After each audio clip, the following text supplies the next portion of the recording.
In this video, we are going to see how to increment profile for an employee in our ERP system. Let us see the details to enter the increment profile. First, employee ID, employee name. Next, profile action.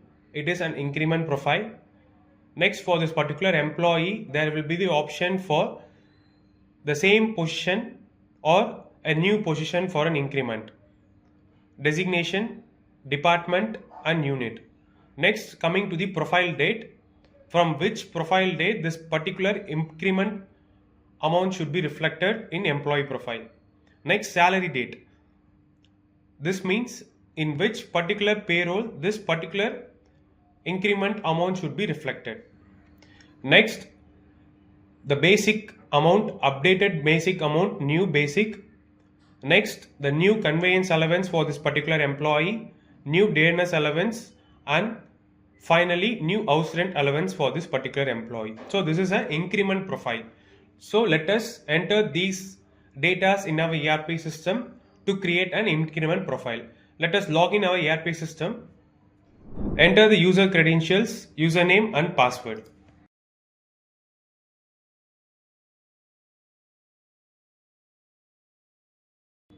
Once log in our ERP system, to create an increment profile, we have to navigate to the payroll, in payroll transaction, in transaction employee master.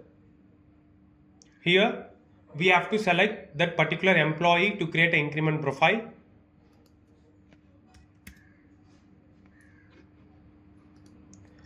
Naresh Kumar, I am searching the employee.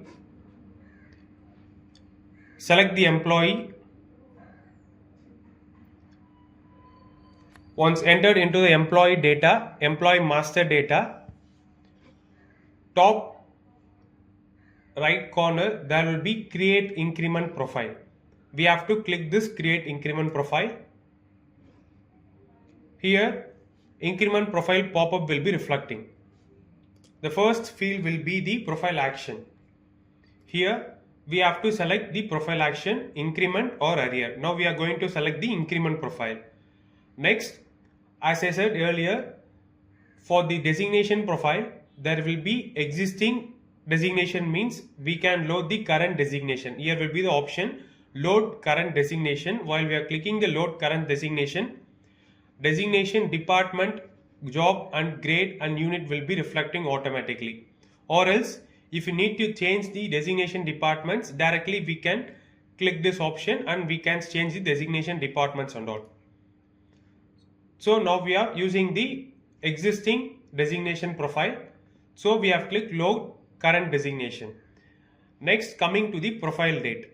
For this particular employee, previously for July month, the payroll have been completed successfully. Now for August month, this particular employee getting an increment. So profile date should be August profile. So we are selecting the August month of 1st. Next, once we are selecting the profile date itself, salary date will be reflecting automatically based on this.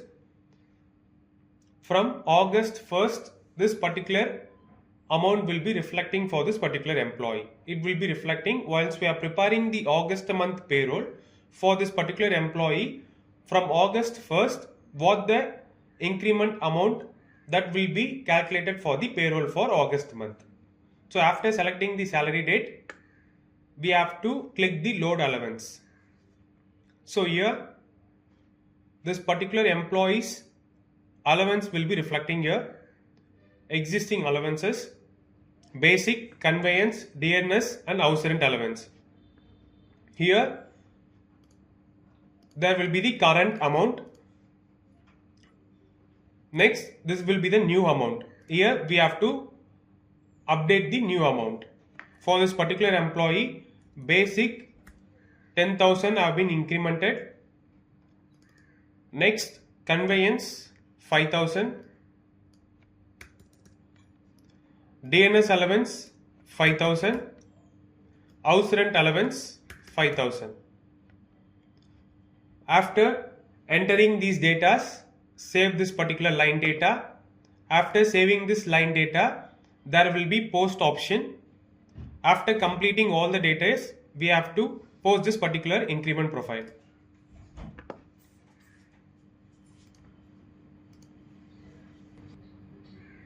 So now the particular employee profile have been created successfully. Here we can see the data of the increment profile. We have to go for the salary part. In salary part, the allowance data will be reflecting here. What we have incremented allowances, that will be reflecting here for this particular employee. So for this particular employee, upcoming August month payroll, this particular increment amount will be reflecting. Thank you for watching.